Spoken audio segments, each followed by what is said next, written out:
And you're tuned in to the race by race preview for Sha Tin on a Saturday afternoon. We've got a 10 race program coming up on the C course, and all 10 races will be on the turf, with the first at 1 o'clock. Joined in the studio to preview it all, though, by Paul Lally and Nick Child. And what can we look forward to, Nick? Well, we can look forward to seeing some very impressive last start winners. Mark Golden Express was one of them, and so too Victor the winner. But there's opposition to both horses, that's for sure, and certainly won't be a walk in the park for either of them.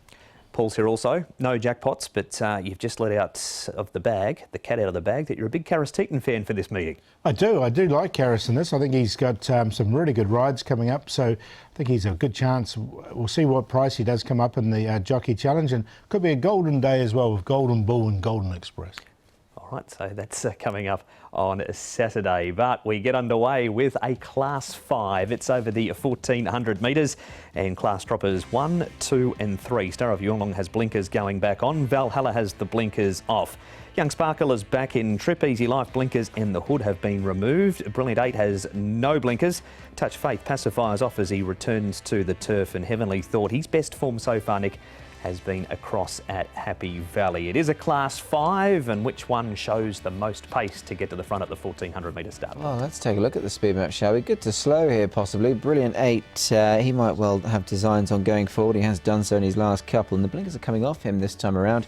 Apex Top, now he's drawn a bit awkwardly in 12, but if he can just get across and get across sort of the majority of the field, he'll get himself into a good spot, I think, from the outside. Star of Yonglong, Young Sparkle, I don't think will be too far away. A bit further back there, Paul, Valhalla and Heavenly Thought, two that will get back wide. Yeah, they should get back. Valhalla's coming back in distance, so 1,650 to 1,200. Blinkers come off, so they'll try and find some cover, I think, with him. Flying Gallop's drawn wide, he'll go back. We'll try and find you a winner right now, Paul, and we're going to start with Earnest Feeling. Now, this was his second win in his last 3 starts. Alloy Star's way down in the ratings, and he's just poking up the inside. Look, he's been a frustrating horse, this one, because he promised so much early in his career, and now he's gone bang, bang, or 2 out of his last 3. He's in good form at the moment. He's drawn nicely at barrier 2. Can he win again? That's the question. Well, if you're looking for one to back in this race and you're going on recent form alone, then this is the only horse you're going to be backing, because he's won 2 of his last 3. Not too many Class 5 horses do that, and he's toughed it out quite well there. But as you say, he's got to do a bit more now, and it's not necessarily a given. We move on, Nick, from Earnest Feeling to some all-weather form, with Touch Faith running 6th and Apex Top just up outside the speed, but he just fades a touch late for 4th. He does, and this was his second run on the all-weather. Look, he's run an adequate sort of race, not beaten far behind Zashian, who seemed to take an age to finally win one, and I think he's been retired now, so happy retirement to him, of course. But I think on his best form, Apex Top is a chance in this. The only concern for me, Paul, is the wide draw, but he's more than capable of winning this. Yeah, I think he can get across all right from barrier number 12. The other horse, which is Touch Faith, he's won twice off 40. He's on this rating at 27, and it showed he was back to a little bit of form there. I think he's better on the turf as well. Maybe a little bit of a watch on a Touch Faith. Next to Paul, Heavenly Thought. He runs a 3rd here. This was about his best performance ever at Sha Tin.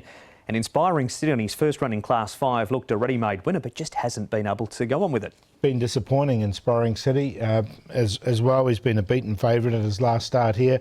Look, Heavenly Thought, he's up to 1,400, which is a positive for him.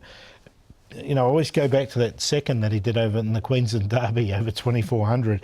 Been running him over 12. They are stepping him up to 14. So we'll see if that helps him.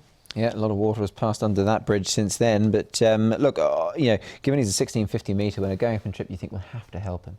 Couple of class droppers to look at in the next replay, Nick. General Winner runs a 5th. This is Class 4, obviously over 1,400 metres, carries the 133 pounds, and even with the class drop, Flying Gallop would have to improve lots, wouldn't he? He certainly would, yes, absolutely. He's dropped £3 and he's not actually won a dollar in prize money just yet, so things have been pretty tough for him.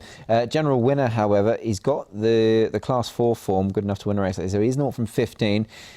He's a bit mercurial, hard one to catch, Paul, but this would open up a bit of an opportunity for him. I like the way he finished off, and Lost Child I think is quite progressive, so I think it's not a bad form race coming down. He did run 2nd off a 54 rating as well. This looks a lot easier for him. We've seen a lot of downgraders win this season. Could he be another one? I think he could. I'm going to put him on top, actually. I just really like the way he finished off in that lot stronger race there, and he has run 2nd off this 54 rating, and he's all the way down to 38 now.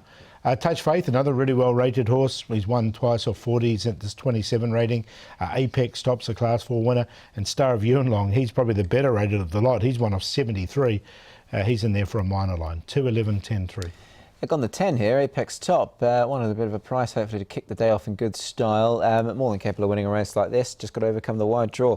Ernest Feeling I've put in for second. Look, he's in form, Stabler in form as well. Had a winner on Wednesday night at Happy Valley. Inspiring City goes in, not with a great degree of confidence, but on the best of his form, he'd have to be a player. Good draw, Lyle Hewitson riding as well. And 11, Touch Faith in for fourth place there. He looks very well handicapped on his best. 10-7, 6-11. There it is, all of the information for race 1 at Sha Tin on Saturday.